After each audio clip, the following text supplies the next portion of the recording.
Good morning, everybody. It's Stephen Williams, founder and president of the creditrepairshop.com. And in today's video, we're going to have a short video talking about credit repair, how to start moving forward in your credit repair process. I get a lot of emails, like unbelievable emails or chat messages either on Facebook or I get messages on from our website. We have a chat feature on our website, and people will overnight. I'll probably get about 50 messages where people were just up in the middle of the night thinking about their credit, thinking about how they can repair their credit. And it's more than just people asking to repair their credit. I hear statements like, I don't know what to do. I need help. I can't do anything right now. I need to change my life. I need a better place for my wife and kids. I'm a single mom with 4 kids and we have nothing. Like, people are actually leaving those messages and asking for my help, and it all revolves around credit repair, where they're at. And what I want to do in today's video is to tell you briefly my experience and what I did, because I think people get a little bit too stuck with the with certain parts of credit repair where everything has to change from the inside first. When you change yourself on the inside, you get a different result on the outside. And I've talked about it in my other videos where we worked on individuals' credit, and you have two people that are the same, and one person is successful, one person is not. And that's because the person that is not successful is the person that is refusing to change on the inside.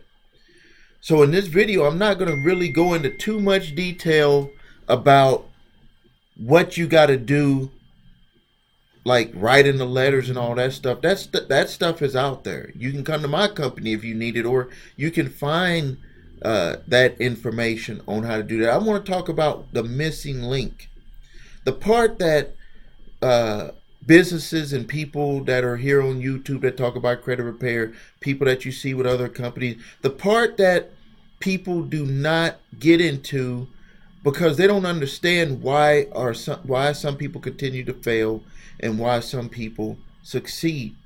And everything has to go from the inside. Let me tell you briefly what happened with me in my life with my wife and I. We started our first successful business in 1990. We had tried some things before that. We were 20 years old, so I mean, it wasn't like we tried a million things, but we had tried some stuff, network marketing, different things like that. Did not succeed, but we ended up starting our publishing company, became very successful. You're talking about someone that was barely making 300, I think it was $364 every 2 weeks, basically $6.50 an hour. And they gave me a raise to that 650. Also, I was at 625 when I started. From that to after starting my business eight months later, I was at $36,000. That's what I was making from my own business that my wife and I had put our hard work into. We had grew it to that, so I ended up quitting that job. Well, 4 years later, we're over 100 grand a year. That's if you when you own your own business. When you say 100 grand a year because you have write-offs, that means that you really make 100 grand a year. You know, you get to keep that in your pocket. Taxes aren't being taken out the same way as if you work for somebody making 100,000. Well, we were worse off financially. Well, we had money, but we were worse off because we had a lot of stuff that we were paying bills on. So we had more money, more bills. Everything that was coming in was going out. So at that time, we sat down. It was Christmas of 1994. We sat down and we said, we just can't continue living this way. And when I think back about that day, about that time, it was like that was the aha moment, because what we had figured when we looked at everything, we were like, we're making more money than we've ever made, and we are arguing with each other. We're buying our kids everything, a whole bunch of stuff that they don't need. We're just doing all this crazy stuff. We need to stop doing that so we can live what we had dreamed about 4 years prior to that, the life that we thought we should have. And so we sat down and the first thing that we did is we made a decision. And I think that that's what a lot of people think that they're doing when they start a credit repair process, either with a company or to try to do it themselves. They think that that was the decision. That is something that you're doing. The decision has to be something from within to decide not to do what got you into that situation. Because there's a lot of people where we've repaired their credit and they got right back into that situation, where they just at a point where they allowed us to just do the work, and they didn't do anything outside of getting more inquiries. They just followed everything that we said, but they didn't really truly change on the inside. And so even though we got them to a better place than they were before, they got right back into that problem because they didn't change on the inside. So the first thing that we did is that we truly at that time had changed from the inside. And then from making that decision and saying we're going to stick with that decision regardless, a whole bunch of things started happening that allowed us to work our way out of that debt, and we had never looked back. It took us all the way until 1999 to really seal and get everything exactly to where we wanted it to be. But let me tell you what had happened is that I didn't even work as hard. I was working like 2 days a week, 2 to 3 days a week was my whole work week. I was off more days of the week than I was working in my business. So the first step that we did is we made a decision. The decision, if you're married, you got to come together and you have to make a decision that you're not going to live that way anymore, that you're going to tackle your credit repair issues. But you got to change on the inside first. So that means that you make a decision. Both of you make a decision to make these changes. And then the next step is to write down a plan of action. That's why I was saying the plan of action is what you're going to do. The decision process is what you have to do and feel on the inside, where you have to change on the inside. So the second thing that my wife and I did is we wrote out a plan of action of how we were going to get out of debt. And basically, in short, that plan was to send back stuff that we didn't need anymore. We had too many vehicles at that time. Only keep 2 vehicles. Pay the difference. Do settlements to pay the difference on the amounts that we, if we couldn't sell it, or we sent it back and let them take the vehicle and we paid the difference when they sold it at auction. We paid the difference, or we settled on the difference. Got rid of all the credit cards at that time, paid those off and settled those, and just really went on a whole plan of action to get out of debt. Just pay stuff off, get out of debt. And one of the first things that we saw was that we were actually we started saving more money. We started keeping a lot more money. That was the first time that I had paid for a car where I just paid in cash. I didn't have no monthly payments on a vehicle. And that was a different feeling. And the only way we were able to do that is because we were saving so much money by not having money going out to credit cards and gas cards, department store cards. We had 6 vehicles at that time. Not having all those payments go out all over the place. Not buying everything that our kids wanted at that time. Not just buying stuff that we wasn't going to be using and just going shopping for just any reason. When we stopped doing all of that, we started seeing that we had a lot of money that we were able to save. And I remember that time where I had bought a car and just paid cash for it and didn't have any monthly payments, and kept the cars for a long period of time. So it was like I was in the car for a lot less than what I had paid, because I wasn't just buying a car and then going back a couple of years later and getting another car. The third step that we did is we executed the plan. A plan that is put together and not executed, that was just, a waste of time. You have to actually execute the plan. And I think what happens with people is that if you write down a plan and you don't make a decision on the inside to change, because when you make the decision on the inside to change, fears are going to start to come up, doubts and worries are going to start to come up. And when you get ready to execute the plan, if you did not decide on the inside that you're going to do this, you won't do it. You won't even do the first thing, because you're going to be scared that it won't work. See, when you change on the inside, it doesn't matter if it doesn't work, because you're just going to say, this is the goal and I'm going to do it. And the plan can change.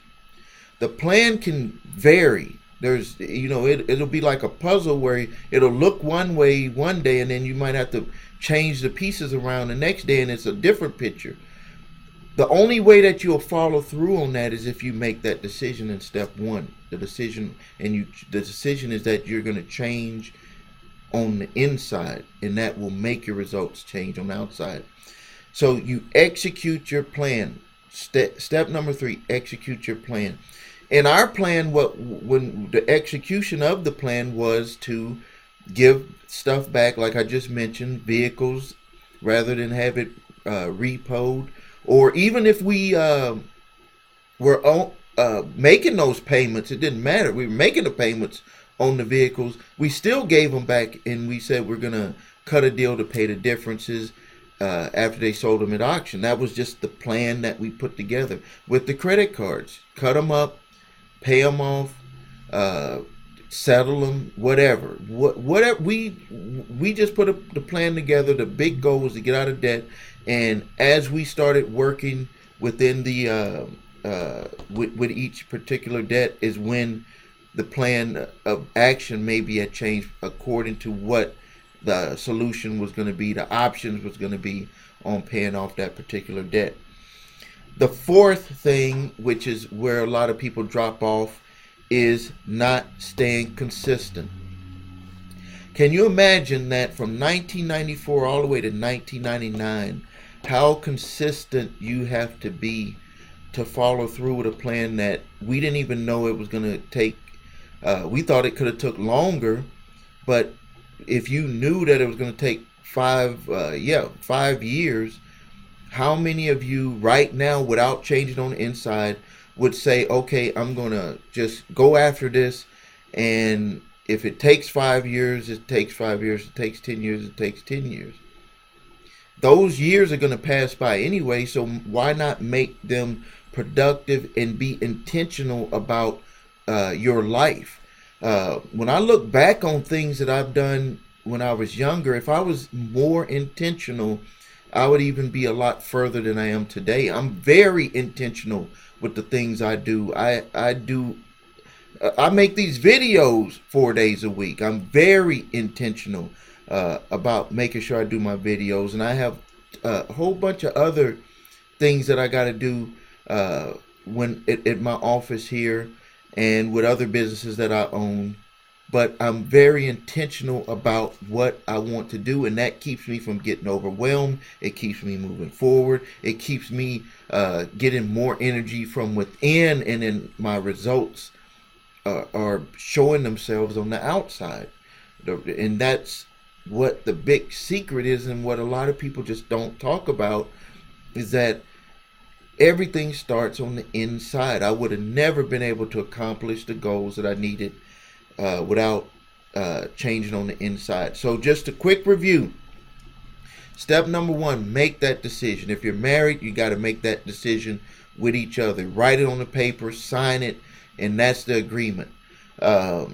and in that agreement, it's about how you spend your money and stuff like that also. Step number 2, write down that plan of action. So the agreement is different than the plan of action. The agreement is what you're change on the inside, your habits, the things that you're doing that got you into the situation. And then step number 2 is the plan of action for your particular debt, credit repair, problems, all of that stuff needs to be wrote down, and then there's a plan of action to attack those particular problems.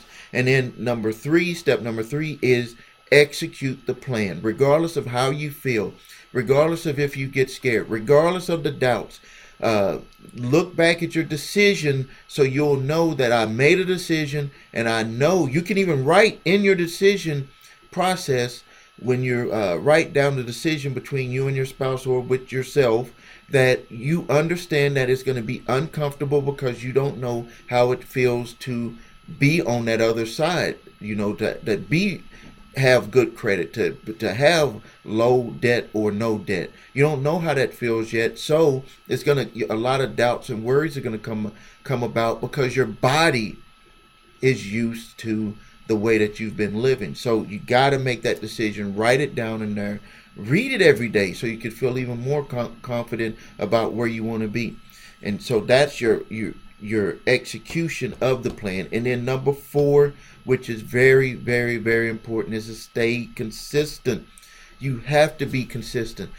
I could tell you that there's some things that I've done that I didn't even really, really know how to do, that because of my consistency, I learned how to do them. I think that there's a book or something that says that you're really going to know something when you do it 1,000 times. Like if you do something 1,000 times, and there's a lot of things that all of us do 1,000 times and we don't even realize it. But you really understand something when you do it 1,000 times. That means that let's just say you write your name and then you write it again, you write again, write again. You don't even have to look to write your name. Your hand, your body, it just goes right into that action.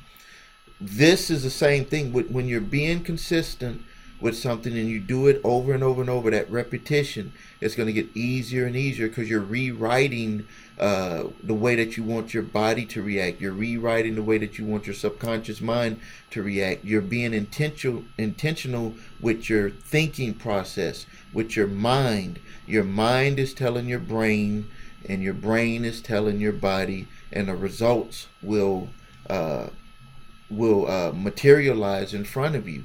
But if you never stay consistent, it'll never materialize because you don't give it the time to show itself. It's like you're stopping it from materializing.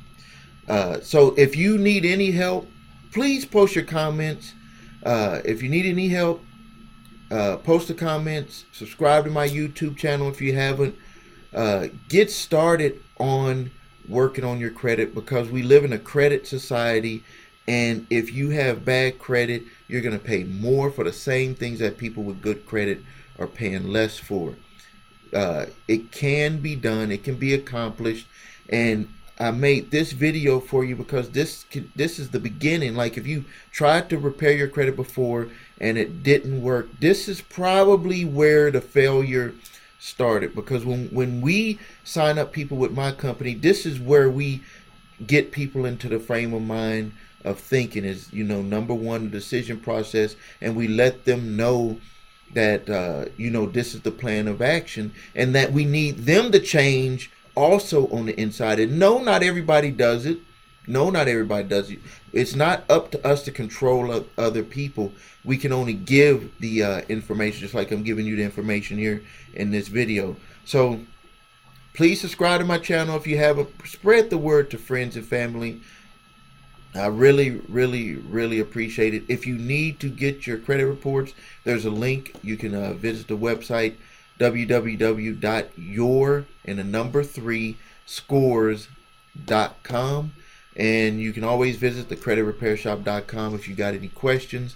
I'm always willing to answer those questions. Thank you, and until next time, looking forward to Friday when we talk about the debt that's being released into the market. Thank you.